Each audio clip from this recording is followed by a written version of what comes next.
வணக்கம். இந்த பதிவில் நம்ம என்ன பார்க்குறோம்னா, இந்த மனிதர்கள் மனித பிறவி எடுத்து நம்ம செயல்படும் பொழுது, நம்ம எந்த தவறு செய்தாலும் அந்த நம்ம வந்துட்டு மன்னிக்கப்பட்டு விடுவோம். யாரால்? கடவுளால். ஓகேங்களா? ஆனால் ஒரே ஒரு தவறு மட்டும் செய்யக்கூடாது. சரிங்களா? அது என்ன அப்படின்னா, நம்ம தெரியாது, எனக்கு அன்றைக்கி வந்து தெரியாது, அதே மாதிரி அறியாமை அப்படி சொல்லணும் பார்த்தீங்களா? அந்த அந்த குணம் மட்டும் நம்மகிட்ட வந்துட்டு இருக்கு. அந்த வார்த்தையை மட்டும் நம்ம வந்து பயன்படுத்தக்கூடாது. நான் வந்து தெரியாமல் செய்துட்டேன் அப்படின்னு சொல்லுவோம் இல்லையா? அது ஏன் தெரியுமா? ஏன்னா நம்ம இந்த இந்த பிறவி இந்த மனிதர்களாக வந்து நம்ம வந்து பிறவி எடுத்ததே பார்த்திங்கன்னா, நம்முடைய முன்னோர்கள் வாழ்ந்த வாழ்க்கை முறை தான் பார்த்து அதன்படி நடந்து நம்ம வந்து நோக்கமான அந்த இறை இறைநிலையை போய் சேர்ந்து இறைநிலையை வந்து சென்று அடையணும் அப்படிங்கிற நோக்கத்துக்காக தான் நம்ம இந்த மனித பிறவியை நம்ம எடுத்திருக்கோம்.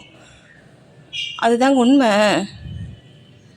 என்ன இந்த இடையில வந்தது தான் பார்த்தீங்கன்னா, நம்ம இந்த பிறவி எடுத்து நமக்கு வந்து நம்ம பார்க்கக்கூடிய நிகழ்ச்சிகள், நம்மக்கிட்ட வந்து நமக்கு வாய்த்த பொருட்கள், என்ன சொல்கிறது, பொருட்கள், அது மாதிரி ஜீவராசிகள் எல்லாமே, இதெல்லாம் வந்து பார்த்திங்கன்னா, இதெல்லாம் கடவுள் நமக்காக வந்துட்டு இதெல்லாம் பாருங்கள், இப்படிலாம் இருக்காங்க, இப்படிலாம் இருக்குது, அப்படிலாம் தெரிஞ்சுக்கோங்க அப்படின்ட்டு தெரிய வைக்கிறதுக்காக நமக்கு வந்து கொடுத்த விஷயங்கள் இதெல்லாம்.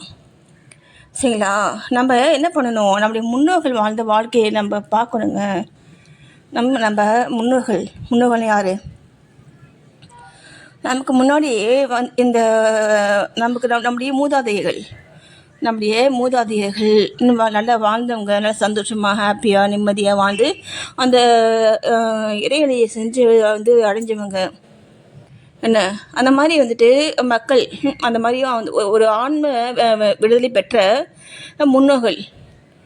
சரிங்களா? இந்த மாதிரி பர்சன்ஸுடைய லைஃப்பை நம்ம வந்துட்டு பார்க்கணும், கேட்கணும், தெரிஞ்சுக்கணும். புரியுதுங்களா நான் சொல்கிறது? என்ன ஒன்றும் இல்லை, வந்து ஒரு தரமான ஒரு குவாலிட்டியான வாழ்க்கையை வாழணும், அவ்வளோதான். ஓகேங்களா?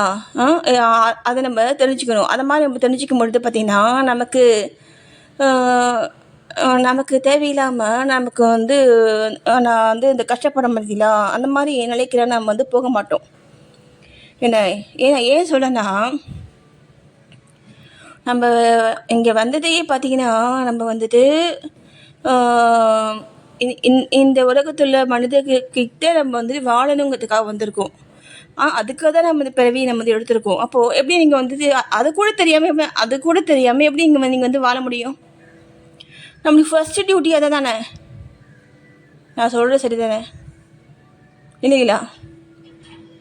அது கூட தெரியாமல் எப்படி நீங்கள் வந்துட்டு இந்த இந்த இந்த உலகத்தில் நீங்கள் வந்து நம்ம வந்து வாழ முடியாதுல்ல. அப்போ நம்ம முதல்ல இதை வந்து தெரிஞ்சிக்க வேண்டியது என்ன, நம்மளை சுற்றிக்கக்கூடிய மனிதர்கள், சமுதாயங்கள் எல்லா பற்றியும் நம்ம தெரிஞ்சுக்கணும். சின்ன பிள்ளையிலேருந்தே நம்ம வந்துட்டு இந்த மாதிரி தான் நம்ம குழந்தைகளை வந்து வளர்க்கணும். அந்தந்த ஸ்டேஜுக்கு தகுந்த மாதிரி அந்த குழந்தைகளை நம்ம வந்து செயல்படுத்தணும். மேரேஜ் வந்துட்டு ஆக போகிற பிள்ளைங்க அப்படின்னா அவங்கக்கிட்ட அந்த மாதிரி வந்துட்டு நாசுக்காக பேசணும், பயமுறுத்தக்கூடாது. சரிங்களா? ஏன்னா அவங்கவுங்க வாழ்க்கையை அவங்கவுங்க வாழணும். இந்த மாதிரி மனிதர்கள் வந்து இருக்காங்க, இப்படியும் இருக்காங்க, அப்படி இருக்காங்க, இப்படி இருக்காங்க. அவங்க எல்லா விதமான மனிதர்களை பற்றியும் ஜென்ரலாக பேசணும். புரியுதுங்களா? அப்போ இந்த மாதிரி இருந்தாங்கன்னா நீ என்ன பண்ணுவ, இந்த மாதிரி இருந்தாங்கன்னா நீ என்ன பண்ணுவ அப்படின்ட்டு அந்த குழந்தைங்களை நம்ம வந்து பேசி விடணும். அதுக்கு என்ன அப்போ தான் நமக்கு தெரியும், அந்த அந்த அந்த குழந்தைக்கு வந்து எந்த அளவுக்கு தெரியுது அப்படிங்கிறது நமக்கு அப்போ தான் தெரியும். இதெல்லாம் நம்ம செய்யணுங்க, நம்ம பிள்ளைங்களுக்கு நம்ம செய்யணும். ஓகேங்களா? நம்ம என்ன செய்கிறோம், நம்ம கடமையை நம்ம செய்கிறதே கிடையாது இல்லைங்களா? அது தப்பு தானே. நம்மக்கிட்ட வந்த குழந்தைகள், நம்முடைய மனைவி, நம்முடைய பேரண்ட்ஸு, யார் இல்லை கணவனும், யார் வந்துட்டு கொஞ்சம் இந்த மாதிரி வந்துட்டு நல்ல விஷயங்கள் வந்துட்டு யாருக்கு வந்துட்டு நிறைய வந்து தெரிஞ்சிருக்கோ அவங்க வந்துட்டு மற்றவங்களையும் வந்துட்டு அதெல்லாம் செய்ய சொல்லி அந்த ஆன்ம அந்த ஆன்ம முத்திக்கான வழியை அவங்க காமிக்கணும். யாருக்கு தெரியுதோ அவங்க செய்யணும். ஓகேங்களா? தெரிஞ்சவங்க செய்யணுங்க. எப்படி நீ வந்து செய்யாமல் நீங்கள் மட்டும் வந்துட்டு அப்படியே வந்து ஒரு ஒரு ஒரு வாழ்க்கையை வந்து வாழ்ந்துட்டு நம்ம மட்டும் கடவுள்கிட்ட போய் செஞ்சிடலாம் அப்படின்னு வாழ்றது பார்த்தீங்கன்னா அது அது அது வந்து சுயநலம். அது அது அது வந்து சுயநலம். என்ன அந்த மாதிரி இருக்கக்கூடாது. ஓகேங்களா? என்ன நம்மளால அவங்க அவங்க கேட்குறவங்களோ கேட்கலையோ அதை பற்றி நமக்கு கவலை இல்லை. ஆனால் நமக்கான கடமைகளை நம்ம வந்து சரிவர செய்யணும். அப்போ தான் அந்த கடவுள் நம்ம கூடவே இருப்பார். ஓகேங்களா? நன்றி.